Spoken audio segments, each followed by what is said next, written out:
All right, guys, we are back with another video. Today we're going to be talking about what happened this past month when it comes to combat sports, talking about MMA, UFC, talking about what happened in boxing, talking about basically all the things that I think were actually pretty good when it came to the combat sports. But before we get into that, you guys know what to do.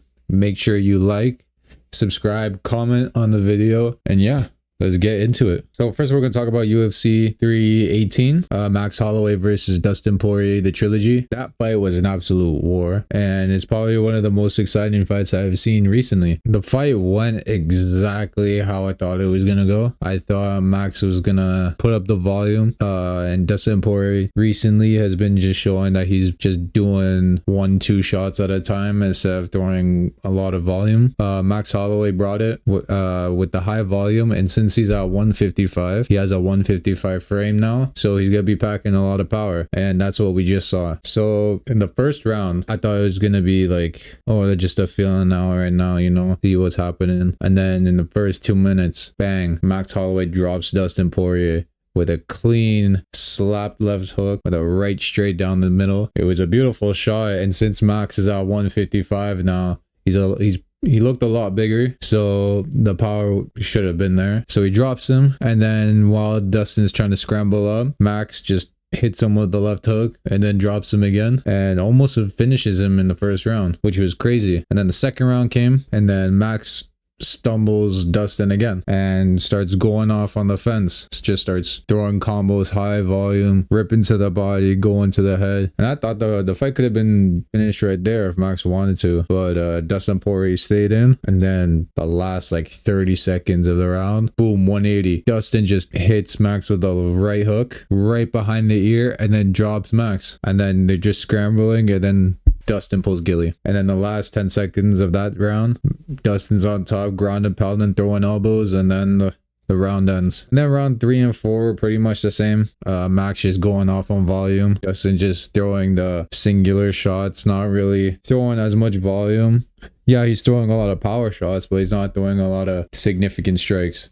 So at the last round, you know, they're both wearing the whole fight on their face, all bruised and bloodied up. And yeah, the last 10 seconds, it's a Max Holloway fight. When there's the last 10 seconds and he's up on the scorecards, they point on the ground, let's go. And then Max, he got the better of him. Dustin clinched, and then yeah, that was basically the fight. I had it 4-1 to Max, and it was a pretty exciting fight. And since it was Dustin Poirier's last fight, the UFC paid tribute to him with a nice montage of just all of his highlights and then saying thank you or whatever. But yeah, all in all, UFC 315, I only watched the main event and a bit of the co-main, but other than that, that fight was amazing. Of course it was. Yeah, that was pretty much it. And on the day after that, we got a few announcements of different fights. Now let's get into that. Now the UFC just dropped some pretty exciting fights that are coming up in UFC 320 and 321. So in UFC 320, main event, Alex Pereira versus Magomed Ankalaev. The second fight, currently Pereira's without the belt, and he's looking to get revenge on Magomed. So I would like to see that. I want to see how Alex does against Magomed Ankalaev. That's a really exciting fight. And on the undercard is Marab versus Corey Sandhagen. And I feel like Corey Sandhagen is well overdue for a title shot. He's been going through the rankings, beating people. Yes, he had a few setbacks, but he's winning, he's beating people, and I feel like, yeah, he really deserves this title shot. And that's a pretty interesting fight. But now UFC 321, Tom Aspinall is back, and he is facing Cyril Gane to defend the undisputed heavyweight championship of the world. Now that's a pretty good fight. Now this is Cyril Gane's third undisputed title fight, in which, what was it, third? Second undisputed title fight. Oh no, this is his third, because he fought Ngannou, then he fought Jones, and now he's fighting Tom. So this is his third time trying to go for undisputed, and I think it's a good fight. Stylistic wise, it is a pretty good fight. They are both good strikers. Tom Aspinall has better wrestling in my opinion, so we'll see. But yeah, UFC 318, 320, 321. Those were just a few announcements that happened. Oh yeah, and UFC 319, Dricus du Plessis and Hamza Chimaev. That's going to be a good fight. I'm still tuning into that. But yeah, other than that, that's really it on the UFC side. Now let's get into the boxing side. All right, now onto the boxing side. There was a few interesting events that happened. Manny Pacquiao returned at 49 years of age against WBC champion Mario Barrios. I didn't watch the fight because personally I didn't even know what was going on, but I watched a few of the highlights, and what I could understand from the consensus of the community, Manny should have won. Apparently Manny was still ripping it at 49 and that he was landing more shots. He wasn't really letting Mario do what he needed to do to win, and apparently it was a robbery, so they had it at a draw at the end, but everyone was saying that Manny Pacquiao won. And from the highlights, it looked like he had more of the outstanding moments of the fight. So I'm gonna have to watch that back and then we'll see. But when it comes to the heavyweight division, oh yeah, Alexander Usyk is he is the best heavyweight in this generation. He had a rematch with Daniel Dubois, and Daniel Dubois was coming in with heat. He was coming with fire into the lead up of the fight. He wanted revenge. He felt like he was robbed of the first fight with the low blow body shot, whatever the heck you want to call it. But he wanted revenge. So he came in, and then I realized early on that Usyk was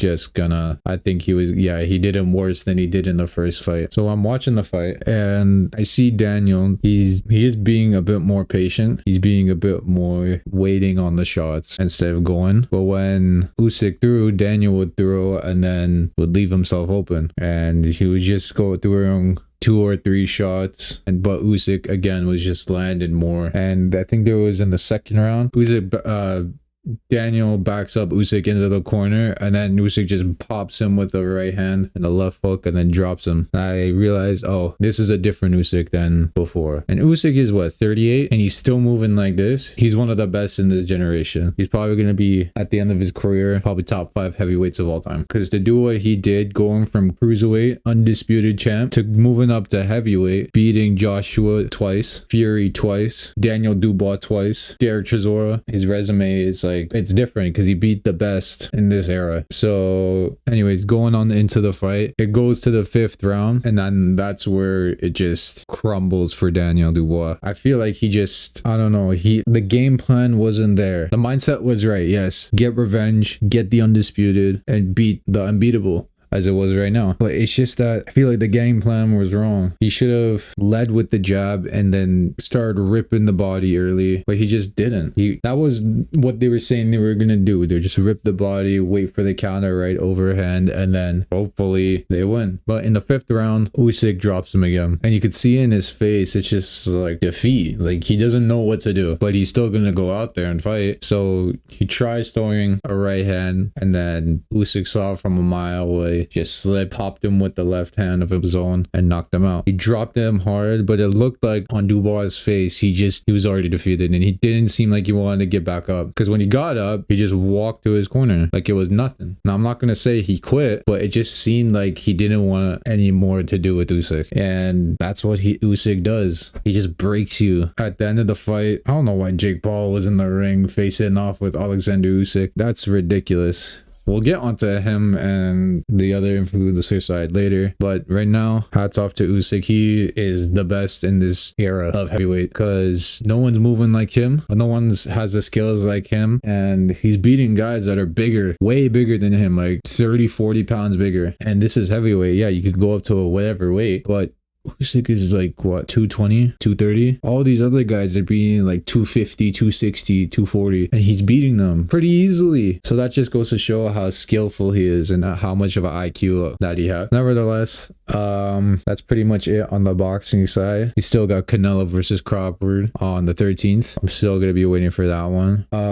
But yeah, that's pretty much it on the professional side of boxing. Now we'll just get into the little area of, I guess, the influencer side. All right, now on the side of the influencer scene of boxing, Jake Paul versus Julio Cesar Chavez happened. Shit fight, I'm not gonna lie.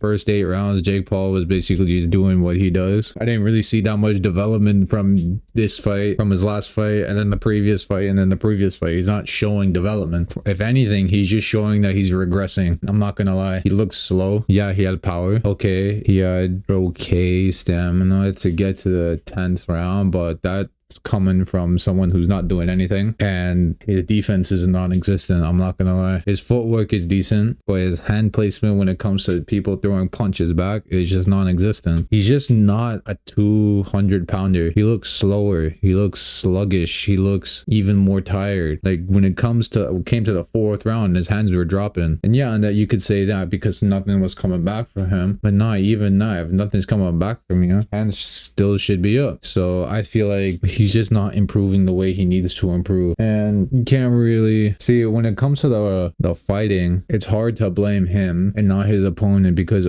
you see this from every single opponent. They always just underestimate that he can't fight. You could always just underestimate that, oh, he's new, you know, he's only had a dozen fights in his whole life, what can he do? But then he wins because people just downplay it. So you have to blame the people that he's fighting as well for not taking it serious. So, and when you see someone take it serious who's the same age, same amount of fights, same height or taller, same actual frame or cruiserweight, he lost. So I feel like if Jake wants to be better, lose some weight. Like that extra weight, it's not helping you. You look better when you were 191 to 185 in that range than you do at 200, because you can see it. You're slower. The punches aren't as technical. They look a bit more sloppy, and that fight was just it was just, what are we doing? Anyways, when it comes to Misfits, it just announced Darren Till versus Luke Rockhold. That's a pretty good fight, I'm not gonna lie. 2 former UFC guys, 1 UFC title challenger, 1 UFC champion, and both of them are strikers, and they're pretty good at it. So this is gonna be a fun fight. You got my boy Tony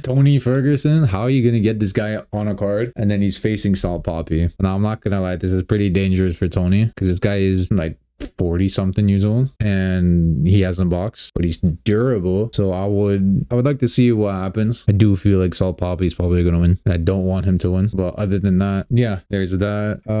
When it comes to the influencer side, there's nothing really much going on. No fights are really being made. I don't know what happened. I feel like people are just like so either in for the money or in for just to do it, not be serious. But I wish we would just go back to the days where it was just like, no, I'm better. It's like an ego thing. It's not really like nah, you gotta pay me. You gotta pay me what I'm worth. Nah, because you guys already make money. You gotta do it because it's an ego thing. But it is what it is. Nothing really much on that side. But yeah, I guess we covered it all.